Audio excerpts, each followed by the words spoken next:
রুদ্রজিৎ পাল। আমি ইউকেজিতে পড়ি। আমি একটি ছড়া বলবো। ছড়াটির নাম প্রশ্ন, লিখেছেন রবীন্দ্রনাথ ঠাকুর। মা গো, আমায় ছুটি দিতে বল, সকাল থেকে পড়ছি যে মেলা। এখন আমি তোমার ঘরে বসে করবো শুধু পড়া পড়া খেলা। তুমি বলছো দুপুর এখন সবে, না হয়তো সত্যি হলো তাই। একদিনও কি দুপুরবেলা হলে বিকেল হলেও মনে করতে নাই? আমি তো বেশ ভাবতে পারি মনে, সূর্যি ডুবে গেছে মাসের শেষে।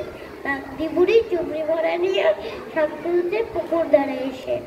আদার হলো মাদার গাছের তলা, কালি হয়ে এলো দিঘির জল। হাটের থেকে সবাই এলো, মাঠের থেকে এলো কাশির দল। মনে করো না উঠলো সাথে তারা, মনে করো না সন্ধে হলো যেন। রাতের বেলায় দুপুর যদি হয়, দুপুর বেলা রাত হলো কেন? নমস্কার।